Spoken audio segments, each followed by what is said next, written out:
nous allons prier. Seigneur notre Dieu, merci encore ce matin de nous avoir réunis autour de toi. C'est vrai encore, nous te remercions toujours d'avoir cette liberté de pouvoir le faire. Et Seigneur, c'est une joie de pouvoir proclamer encore ta parole ce matin. Bénis les enfants qui vont aussi recevoir de toi, qu'ils puissent, Seigneur, être gardés en toi, Seigneur, préservés, que tu puisses les équiper pour la vie que tu as prévue pour chacun d'eux. Et Seigneur, c'est vrai, aide-nous à leur transmettre ta parole, à leur transmettre Jésus-Christ. Merci là aussi pour ta fidélité. Seigneur, conduis-nous ce matin, que tu puisses parler à nos cœurs et que ta parole puisse transformer, changer nos vies à la ressemblance de Jésus et selon ton plan pour nous. Nous te bénissons au nom du Seigneur Jésus. Amen. Amen. Je vous invite à ouvrir vos Bibles avec moi en Matthieu, chapitre 25. Matthieu 25. Et ce matin à partir du verset 14 jusqu'au verset 30.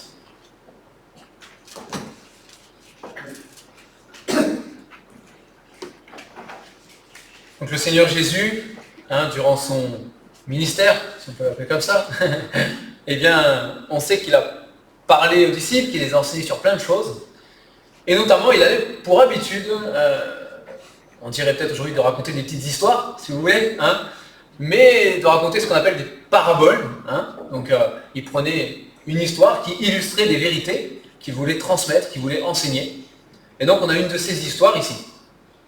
Donc, on va la lire tout simplement ensemble d'abord. Donc, Matthieu 25, à partir du verset 14. Matthieu 25, 14. Il en sera comme d'un homme qui, partant pour un voyage, appela ses serviteurs et leur remit ses biens. Il donna 5 talents, donc un talent c'est de la monnaie, si vous voulez ici, des sous. Il donna 5 talents à l'un, 2 à l'autre, et 1 au troisième, à chacun selon sa capacité. Et il partit.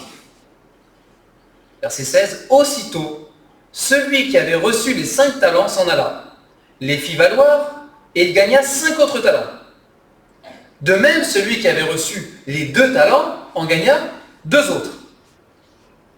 Celui qui n'en avait reçu qu'un alla faire un creux dans la terre et cacha l'argent de son maître. Longtemps après, le maître de ses serviteurs revint et leur fit rendre compte. Celui qui avait reçu les 5 talents s'approcha en apportant 5 autres talents. Et il dit, Seigneur, tu m'as remis 5 talents, voici j'en ai gagné 5. Son maître lui dit, c'est bien, bon et fidèle serviteur. Tu as été fidèle en peu de choses. Je te confierai beaucoup. Entre dans la joie de ton maître. Celui qui avait reçu les 2 talents s'approcha aussi et dit, Seigneur, tu m'as remis 2 talents, voici, j'en ai gagné 2 autres.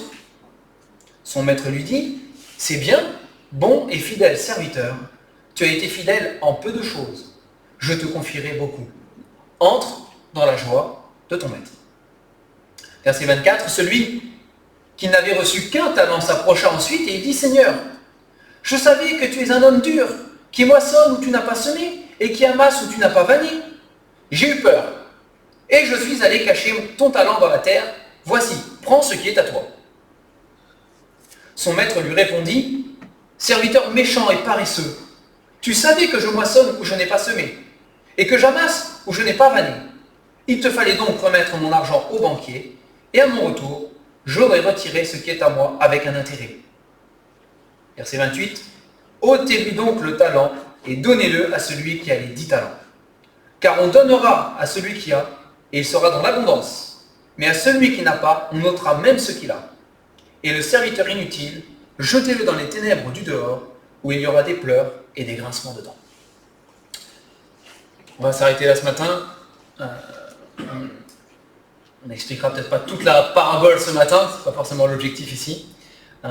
Mais je voudrais, voilà, comme thème général, si vous voulez, hein, qu'on s'attarde à regarder le fait que le Seigneur nous a donné à chacun d'entre nous des talents, et c'est pas forcément de l'argent pour le coup, même si dans la parabole là ici, c'en est, hein, ça peut être des talents, des dons qu'il nous a donnés d'une manière ou d'une autre, ça peut être du matériel, comme ça peut être des dons que nous avons pour servir ou quoi que ce soit, hein, et que le Seigneur un jour va revenir et qu'on devra rendre des comptes pour ce qu'on aura fait avec les capacités hein, et les dons que le Seigneur nous a donnés. Première chose, au verset 14, le Seigneur Jésus pose le tableau et il dit en fait, parce qu'il parle du royaume des cieux, hein, dans ce contexte-là, il dit, le royaume des cieux c'est quoi? Le royaume des cieux c'est un maître et des serviteurs. C'est comme ça que commence la parabole ici. Hein. Un maître et des serviteurs. Bien évidemment, on le comprend tout de suite, le maître, c'est Jésus, n'est-ce pas? C'est lui qui est le maître. Hein. Et donc Jésus se pose en maître. Il dit voilà, moi je suis le maître, je suis votre maître. Et d'ailleurs, on voit ici les serviteurs dans les dialogues qu'ils ont après quand il revient, hein, il l'appelle Seigneur. Même celui qui n'a rien fait, hein, il l'appelle Seigneur. Il y a cette reconnaissance que Jésus, c'est le maître. Et ça c'est important. C'est vraiment important. Est-ce que, et c'est la première question que le texte soulève pour nous ce matin, est-ce que chacun d'entre nous, on peut dire Jésus, c'est mon maître? On chante des cantiques, parfois on chante, on ne sait pas ce qu'on chante, hein, mais on chante des cantiques. Et dans les cantiques qu'on chante souvent Seigneur. Hein, parfois on dit éternel, parfois on chante souvent Seigneur. Et le Seigneur des Seigneurs, quand on prie, parfois, même parfois un peu trop, on dit Seigneur. Parfois on dit Seigneur tous les 2 mots. C'est un peu trop. Hein, peut-être, probablement. Mais on a l'habitude de s'adresser, de dire Seigneur. Hein. Mais est-ce que réellement, concrètement dans ma vie, pas juste avec mes paroles quand je prie ou quand je chante, mais est-ce que j'ai conscience de ce que ça veut dire quand je dis à Jésus, tu es mon maître? Ça veut dire que je le place automatiquement avec une position d'autorité sur ma vie. C'est ça que ça veut dire. Hein. Si je dis maître ou seigneur, c'est quelqu'un que je reconnais comme ayant, et puis dans le cas de Jésus, comme ayant toute autorité sur ma vie. Et pas juste dans les moments de ma vie qui m'intéressent, pas juste dans les domaines de ma vie où je pense que c'est pour Dieu, mais dans tous les domaines de ma vie. De ma vie professionnelle à ma vie familiale, en passant par ma vie, on va dire, plaisir, hein, loisir, en passant par ma vie d'église, partout en fait, ça englobe tout. C'est toute ma vie. C'est à chaque fois que je respire, c'est lui qui m'a donné le souffle de vie, n'est-ce pas? À chaque fois que je respire, il est mon maître. C'est ça que ça veut dire ici. Hein. Et Jésus ici, il se pose comme le maître. Le maître. Est-ce que je peux dire pour moi-même, Jésus, dans tous les domaines de ma vie, tu es mon maître. Tu es le maître de ma vie. C'est toi qui commandes, Seigneur. Et moi, j'obéis. Même si j'aurais fait différemment, même si ça ne me plaît pas, même si ma nature humaine, elle voudrait faire vraiment pas comme ça. Vraiment différemment. Non, là, on sait tous de quoi je parle, n'est-ce pas? Mais c'est lui qui est le maître. C'est pas juste une proclamation des lèvres, là. C'est une vie. Et Jésus, le Seigneur Jésus ici, il pose ça d'emblée. Il dit voilà, le royaume des cieux, si nous sommes enfants de Dieu, nous sommes censés en faire partie. Hein. Il dit le royaume des cieux, c'est un maître et des serviteurs. Après, ces serviteurs, ils sont tous serviteurs. On voit ici dans la parabole, il n'y a pas de hiérarchie parmi les serviteurs. Hein, il n'est pas question qu'il y en ait qui soient supérieurs à d'autres. Par contre, ils n'ont pas tous, et il le dit ici, ils n'ont pas tous la même capacité. Ils ne reçoivent pas tous ici le même nombre de talents. On le remarque, d'accord? Il y en a qui en reçoit 5, il y en a qui en reçoit 2, il y en a qui en reçoit 1. Ok? C'est ce que le Seigneur dit ici. Il dit dans le royaume des cieux, Dieu va demander certaines choses à certains, d'autres à d'autres. À certains, il va donner un don, 2 dons. À d'autres, il va peut-être en donner 5. À d'autres, il va peut-être en donner 10. Par contre, vous remarquez une chose, il n'y en a pas un qui en reçoit 0. Hein. Il n'y en a pas un qui n'en a pas. Le Seigneur n'oublie personne. Hein. Parfois, On peut avoir cette tendance, je l'ai déjà entendu plusieurs fois. Hein, ah oui, c'est vrai, le Seigneur, on voit qu'il a donné des dons à un tel, à un tel. Moi, franchement, je pense qu'il n'y a rien. Je pense que j'ai rien. Hein. Non, c'est pas vrai. C'est le Seigneur a donné des dons, des talents à chacun. Mais le Seigneur fait en fonction des capacités de chacun, en fonction du plan que le Seigneur a prévu pour chacun d'entre nous.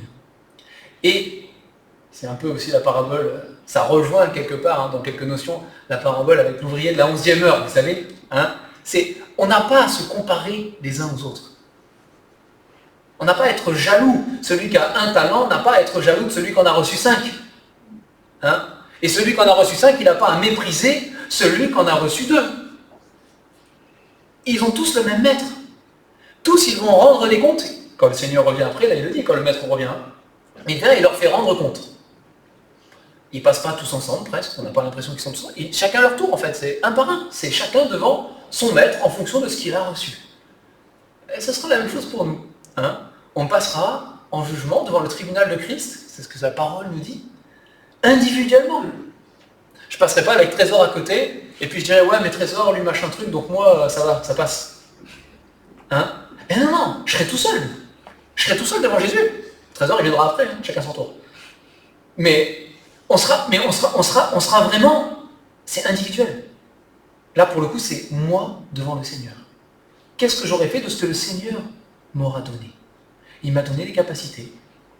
Il m'a donné des dons qui vont avec. Il m'a demandé un travail. Et moi, qu'est-ce que j'ai fait derrière? Ça implique d'autres choses qu'on verra après, mais on va continuer ici. Et le maître s'en va. Il part. Et au verset 19, il est dit qu'il revient longtemps après. Il ne s'est pas passé un petit délai. Il est parti longtemps.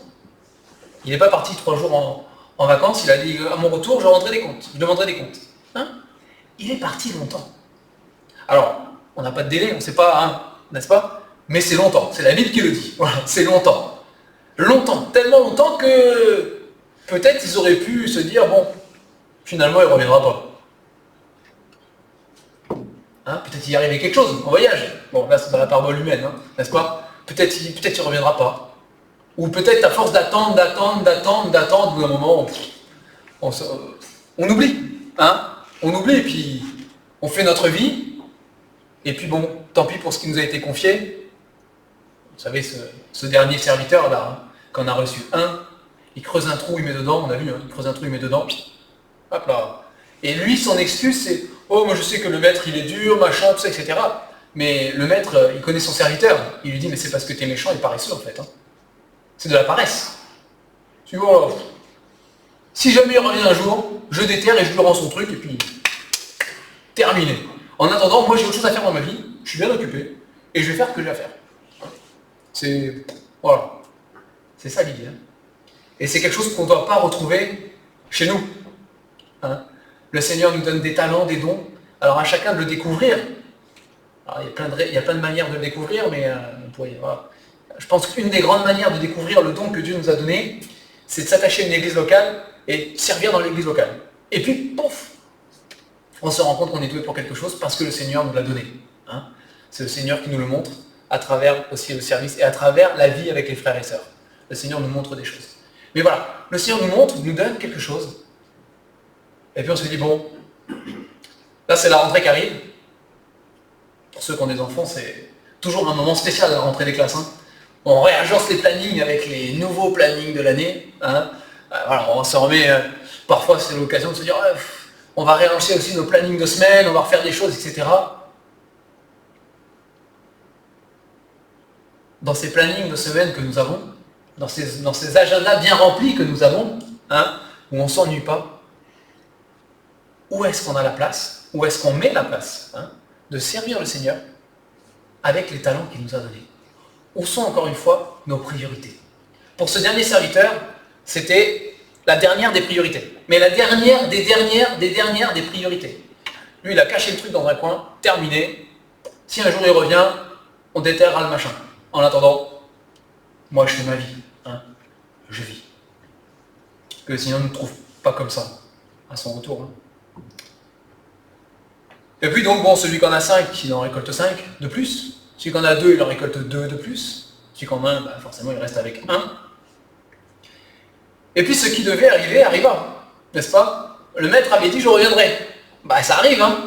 Vous savez, Jésus, il y a 2000 ans, il a dit, je reviendrai. C'était il y a longtemps, hein, 2000 ans. Et il ne nous l'a même pas dit à nous personnellement. On n'était pas là il y a 2000 ans. Hein. Il a dit à ceux qui nous ont précédés, de ceux qui nous ont précédés, de ceux qui nous ont précédés, etc. On remonte à bien des générations en arrière, n'est-ce pas? Il l'a dit, il l'a écrit, pour qu'on le sache toujours aujourd'hui, mais il a dit, je vais revenir.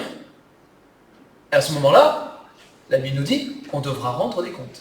Et ce qui devait arriver arriva. Dans la parabole, le maître revient. Il a beau avoir été absent pendant longtemps, parce que c'est marqué longtemps, il est toujours le maître. Il n'a pas perdu son autorité de maître. Il reste toujours le maître. Et il a toujours été leur maître. Même pendant la période où il était absent, n'est-ce pas? Il a toujours été leur maître. Le Seigneur Jésus, on ne le voit pas de nos yeux, c'est vrai.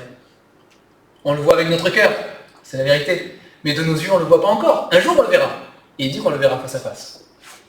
Mais même si on ne le voit pas de nos yeux, il est toujours le maître de nos vies. Alors on le reconnaît, on ne le reconnaît pas, mais un jour ou l'autre, la parole est formelle. Tout genou fléchira. Tout genou fléchira. Et toute langue confessera que Jésus-Christ est Seigneur, le Maître, à la gloire de Dieu. Mais un jour, de toute façon, tout le monde le fera. Mais même si on ne le voit pas, il est toujours notre Maître. Mais un jour, il va revenir. Ça se trouve, on a préparé tous nos plannings de rentrée pour rien parce qu'il va revenir avant. Et tout ce qu'on a planifié pour la fin de l'année ne servira à rien. Parce que le Seigneur peut-être reviendra avant, on n'en sait rien. Mais un jour, il va revenir. C'est la vérité. Il va nous prendre avec lui. Et il va nous dire, allez, on va faire les comptes. On va faire les comptes. Je t'avais donné telle capacité. Je t'avais donné ces talents-là, ces dons. J'avais ce plan-là pour ta vie. Je t'avais demandé toutes ces choses-là. Maintenant, on va voir ensemble. Qu'est-ce que tu as fait? Ou qu'est-ce que tu n'as pas fait? Et c'est ce qui se passera vraiment. Le Seigneur, on fera la liste avec lui. Et là, on n'aura pas d'excuses. Devant les hommes, on trouve toujours des excuses. Ça ne marche pas forcément aussi bien non plus devant les hommes, mais au moins on en a. Et devant Dieu, on dira quoi? Honnêtement, on dira quoi? On dira rien. Qu'est-ce qu'on pourra dire? Ouais, mais là, j'étais pas... J'avais un coup de mou, ce moment-là, Seigneur.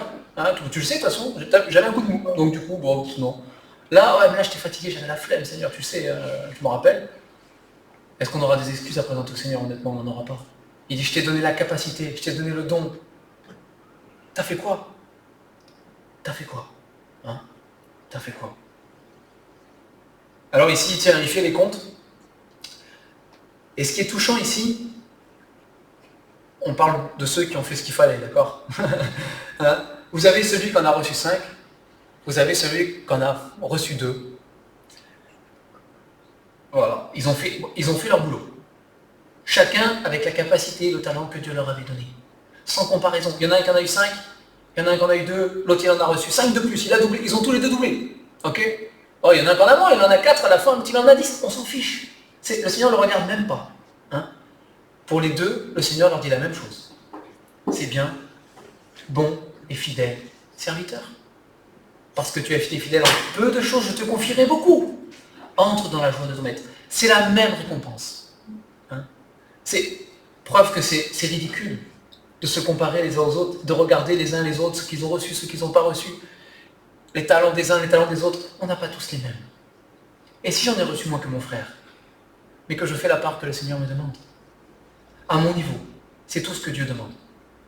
Et devant le Seigneur, ce sera la même récompense. C'est bien, bon et fidèle serviteur. Vous imaginez, être devant le Seigneur Jésus, ce jour-là. Et le Seigneur Jésus fait les comptes. Et il nous dit, c'est bien, bon et fidèle serviteur. C'est quelque chose quand même. C'est quelque chose. Mais il y a une égalité entre les serviteurs, malgré tout. C'est tous au service du même maître. Tous la même récompense.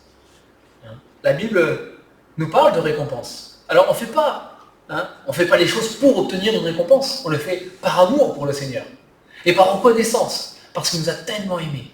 Il nous a tellement donné. Il a été tellement fidèle, tellement compatissant et lent à la colère avec nous, tellement riche en bonté. On le fait par amour, par reconnaissance. Mais la Bible le dit, il y aura des récompenses. Il est question de fameuses couronnes de récompenses que nous jetterons au pied du Seigneur parce que c'est lui qui les mérite, n'est-ce pas? Mais nous aurons tous les mêmes récompenses devant le Seigneur, devant le Maître. Devant le Maître. Alors après, comme toujours, tout est une question de choix. De foi, peut-être aussi, comme toujours aussi, mais tout est une question de choix. C'est déjà, est-ce que je cherche à savoir quels sont les dons et les talents que le Seigneur m'a donnés? Il y a des chrétiens des enfants de Dieu, qui vivent toute leur vie, peut-être on peut les appeler comme ça, comme des chrétiens consommateurs. D'accord? On va les appeler comme ça. C'est-à-dire que ils sont contents d'avoir été sauvés par le Seigneur Jésus, nous le sommes tous, heureusement, n'est-ce pas? Et après, ça suffit. Ils se contentent de recevoir des autres, d'être au bénéfice des dons des autres qu'ils ont reçus. Et c'est triste de passer comme ça une vie chrétienne entière. Profiter, le mot peut-être est fort, n'est-ce pas? Mais c'est un peu ça. Je profite des dons que le Seigneur a donnés aux autres. Je vais à l'église le dimanche matin, je m'assois, et je profite des dons que le Seigneur a donnés aux autres. Il a donné à certains le talent de musicien, j'en profite, je viens le dimanche matin, je peux chanter des cantiques, parce qu'il y a un musicien quand il y en a. Il a donné à certains le don de présider un culte, j'en profite pour louer le Seigneur. Il a donné à certains le don de prêcher, d'enseigner la parole de Dieu, j'en profite en écoutant la parole de Dieu. Alors, c'est fait pour ça, c'est fait pour en profiter, n'est-ce pas? Mais qu'est-ce que moi je donne? 1 Pierre, peut-être certains ont déjà pensé à ce verset, 1 Pierre chapitre 4 et verset 10, quand on reprendra les études du mardi, c'est un verset qu'on apprendra par cœur celui-là. 1 Pierre chapitre 4 verset 10.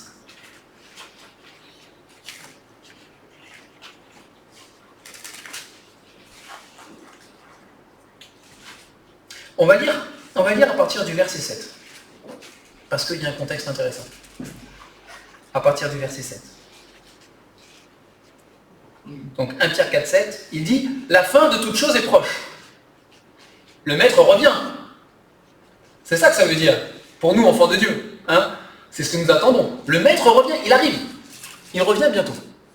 Donc la fin de toute chose est proche. Soyez donc sages et sobres pour vaquer à la prière. Verset 8. Avant tout, ayez les uns pour les autres un ardent amour, car l'amour couvre une multitude de péchés.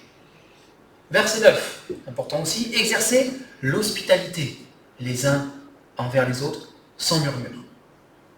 Et on arrive à ce verset 10, que je voulais citer, comme de bons dispensateurs des diverses grâces de Dieu, que chacun de vous mette au service des autres le don qu'il a reçu. Verset 11. Si quelqu'un parle, que ce soit comme annonçant les oracles de Dieu. Si quelqu'un remplit un ministère, qu'il le remplisse selon la force que Dieu communique, afin qu'en toute chose, Dieu soit glorifié par Jésus-Christ, à qui appartiennent la gloire et la puissance au siècle des siècles. Amen. Voilà, on va s'arrêter là, je vous invite à continuer chez vous. La suite, c'est intéressant aussi. Mais ici, il dit voilà, l'apôtre Pierre nous dit, inspiré par le Seigneur, il nous dit voilà, chacun de vous a reçu un don, ou des dons. Vous devez le mettre au service des autres. Vous ne pouvez pas passer toute votre vie en chrétien consommateur. Ça n'est pas normal. C'est une anomalie devant le Seigneur. On est là pour vivre. Si le Seigneur a voulu constituer des églises locales, des assemblées où plusieurs enfants de Dieu vivent ensemble leur foi, c'est pour qu'on puisse, les uns les autres, mettre au service le don qu'on a reçu pour le bien de chacun. Vous savez, il y a ce verset aussi en Éphésiens qui nous dit que Dieu a donné des dons et qu'il a donné les uns comme apôtres, les autres comme prophètes, évangélistes, pasteurs, docteurs. Il est dit pour l'édification du corps de Christ. C'est pour faire grandir le corps de Jésus-Christ, pour faire grandir l'assemblée entière. L'assemblée entière. Déjà, il faut savoir le don que le Seigneur nous a donné, mais après, comme je dis, c'est vraiment, et on le voit dans la parole, c'est une question de choix et de priorité dans nos vies. Je vous en parle parce que voilà, comme je l'ai dit, c'est la rentrée, et nous, avec les enfants, on réagence le planning de semaine. Vous savez, maintenant qu'on a le grand planning, on encoche tout, là, c'est bien rempli toujours. Ben, c'est la question de se dire, mais finalement, on se convertit, on est tout feu tout flamme, on fait plein de choses, le temps passe, le temps avance, l'âge avance. Et puis, il y a des épisodes dans la vie, on vit des choses, parfois dures, parfois joyeuses, parfois décourageantes, parfois encourageantes, on a les deux. Et puis les années avancent, et puis au final, on peut faire les comptes et dire, mais Seigneur, je sais que tu m'appelles à ça, que tu m'as donné tel don. Et si je regarde mon planning de semaine, si je regarde mon planning du mois, si je regarde mon planning de l'année, parce que des fois on planifie un an à l'avance, ça arrive. On ne sait pas ce qui se passera dans un an, mais on planifie quand même. Mais dans toutes ces choses, Seigneur, ce que tu m'as donné comme don, ce que tu m'as donné comme talent, où est la place pour l'exercer? Où est la place pour te servir, Seigneur? Quelles sont mes priorités? Quels sont mes choix? Et cette parabole des talents, donc on retourne en Matthieu, mais cette parabole des talents, elle est là pour nous secouer. Elle est là pour nous réveiller. Le Seigneur a voulu qu'elle soit écrite pour nous stimuler, pour nous dire, mais attends, ne t'endors pas, ne sois pas paresseux comme ce serviteur, c'est le Seigneur qui lui dit, tu es méchant et paresseux. Méchant parce que tu prêtes des mauvaises intentions à ton maître, et paresseux parce que tu n'as pas travaillé pour moi. Et le Seigneur nous réveille en disant, mais ne soyez pas comme ces serviteurs-là. Parce que le serviteur inutile, ici, il est jeté dehors. C'est fort, Si c'est moi qui avais écrit la parabole, j'aurais peut-être pas fait une fin aussi tragique. Mais c'est le Seigneur qui l'a écrit, Et là, c'est fort quand même, Il dit, jetez-le dehors. Alors, c'est dans un contexte de toutes les paraboles, on ne va pas rentrer aujourd'hui dedans, avec le royaume des cieux et tout ça, etc. Mais dans le royaume des cieux, il n'y a normalement pas de serviteur inutile pour le maître. Le royaume des cieux, c'est le maître et des serviteurs qui servent. Les serviteurs qui ne servent pas, c'est la racine même du mot, ça n'existe pas. Un serviteur, il est là pour servir. Un serviteur qui ne sert pas est un serviteur inutile, qui n'a aucunement sa place dans le royaume des cieux. Alors ça ne veut pas dire, si on est enfant de Dieu, on le sait, on ne perd pas son salut, n'est-ce pas? Mais le Seigneur, ici, marque fort pour nous dire, si aujourd'hui tu te rends compte que tu fais partie du royaume des cieux, que tu es enfant de Dieu, que tu as accepté le Seigneur Jésus, il est ton sauveur, mais que les dons que tu as reçus, tu les as enterrés dans un coin et tu mènes ta vie tranquille, il dit attention. Attention. C'est une anomalie dans le royaume des cieux. Tu es une anomalie dans le royaume des cieux. Tu dois te repentir. Tu dois vite aller déterrer le don que tu as reçu. Et vite, avant que je revienne, tu dois l'exercer. Tu dois servir. Et encore une fois, je répète parce que c'est important. On sert motivé par l'amour. L'amour de Dieu pour nous. Paul, dans son service d'évangélisation, parce que c'était son ministère, Paul, dans son service d'évangélisation, il disait « L'amour de Dieu nous presse. » C'est l'amour de Dieu qui le pressait à aller chercher les âmes perdues pour annoncer l'évangile. Et c'est par amour que nous servons le Seigneur, que nous devons le servir. Et peut-être que si au fil des années, on a enterré quelques dons, peut-être de plus en plus, ou peut-être on n'a jamais déterré le don de base, on l'a enterré dès le début, peut-être que nous devons nous souvenir de ce que nous avons vu ce matin déjà, à travers ce que Rémi nous a partagé, à travers les chants qu'on a chantés. Peut-être qu'on doit se souvenir un peu plus de ce que Jésus-Christ a fait pour nous. Lui qui a quitté le ciel, qui est venu jusqu'à nous, on l'a chanté, il est venu jusqu'à nous. Il a donné sa vie pour nous sauver, parce qu'il nous a aimés. Et on n'est pas aimable. On n'est pas aimable, mais il nous a aimés quand même. Il n'a pas attendu qu'on soit des gens bien. Il aurait pu attendre longtemps, c'est sûr, mais il n'a pas attendu qu'on soit des gens bien. C'est même ce que nous sommes, qui n'est pas aimable par le Seigneur, il nous a aimés. Il a dit, je donne ma vie pour eux.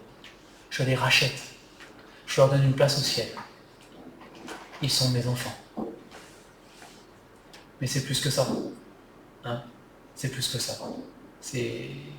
Dans certains milieux, on a l'habitude de dire sauver pour servir. Sauver pour servir. Et c'est vrai. En ce moment, ceux qui ont étudié l'épître aux Éphésiens avec Ramon le mercredi soir, ça ressort bien aussi dans cette épître. On est sauvé pour servir. On sert à la gloire de Dieu. On sert à glorifier Dieu. Et on sert les uns les autres. Le Seigneur, il a dit, celui qui veut être le plus grand, qu'il soit le plus petit, qu'il soit serviteur des autres, qui se mettent au service des autres, qui s'abaissent. Et alors, il sera grand dans le royaume des cieux. On ne va pas aller plus loin ce matin, mais voilà, vraiment que le Seigneur nous encourage, chacun d'entre nous. Là, c'est personnel, vraiment. C'est moi devant Dieu. Seigneur, qu'est-ce que je fais pour te servir? Qu'est-ce que je fais avec ce que tu m'as donné? Quelle place je laisse dans ma vie bien remplie? Quelle place je laisse dans ces choses-là pour te servir d'une manière ou d'une autre? Et parfois, on ne sait pas comment faire. Parfois, on a envie de servir et on ne sait pas comment faire. C'est vrai, ça arrive. Venez nous voir. J'ai envie de dire, vous savez, on a voté dans l'église pour qu'il y ait des anciens. Venez nous voir. On est là pour ça aussi. C'est aussi le rôle des anciens. Dire, Seigneur, je ne sais pas, je voudrais servir, je ne sais pas quoi faire. Venez. On peut ouvrir les Écritures ensemble, on peut prier ensemble, on peut chercher ensemble. Et le Seigneur répond. Le Seigneur donne une direction. Le Seigneur a donné des dons justement à certains aussi pour aider à diriger dans une voie ou dans une autre, pour donner des conseils. Faut pas s'en priver. Faut pas s'en priver. On va prier pour terminer. Seigneur, nous te remercions pour cette parabole que tu as conservée dans ta parole. Seigneur, ma prière déjà, c'est que pour chacun d'entre nous ici ce matin, on puisse tous dire « Jésus est mon maître. Jésus est mon sauveur. Je lui dois ma vie entière. Je lui donne ma vie entière. Elle lui appartient totalement. Je prie que chacun d'entre nous, Seigneur, te connaisse comme son maître et son Seigneur. Et si ce n'est pas le cas, Seigneur, je te prie pour que ce matin, ce soit le jour où chacun se tourne vers toi, accepte l'œuvre à la croix, accepte le salut qui est offert, accepte de se mettre sous ton joug, d'être ton serviteur, de te reconnaître pour maître de sa vie. Il n'y a pas de plus belle décision que celle-là, Seigneur. Et Seigneur, pour nous qui te connaissons, peut-être parfois depuis longtemps et de nombreuses années, ô Seigneur, tu connais notre nature. Tu sais que nous sommes effectivement des auditeurs oublieux. Tu sais que notre nature humaine a tendance à la paresse, parfois au découragement. Seigneur, souffle par ton esprit dans nos vies pour raviver la flamme. Le désir, Seigneur, et la volonté de te servir. de t'être agréable dans ce que nous faisons. Seigneur, tu connais les vies de chacun d'entre nous. Tu connais les projets, tu connais aussi les fardeaux. Tu connais les désirs de l'esprit, les désirs de la chair qui sont contraires. Tu connais toutes choses. Et Seigneur, vraiment, nous avons à cœur de te demander la sagesse. La sagesse qui vient de toi, Seigneur. Pour savoir dans nos vies, toujours te mettre en priorité. Pour que tu sois le maître qui gouverne chaque domaine de nos vies. Et que tu nous aides à trouver l'équilibre qu'il faut pour chacun d'entre nous. Entre le professionnel, la famille, le service. Et que chacun nous puissions être dans la joie. Et épanouis, Seigneur, de te servir. Seigneur, notre désir, c'est d'entendre le jour où tu reviendras. C'est bien, bon et fidèle serviteur. Entre dans la joie de ton être. Pardonne nos défaillances, Seigneur. Pardonne notre paresse parfois, notre flemme. Et rends-nous, Seigneur, conformes à ta volonté, que nous puissions vivre selon ton plan. Et je te rends grâce, Seigneur, parce que je sais que tu écoutes nos prières et que tu réponds. Au nom du Seigneur Jésus. Amen.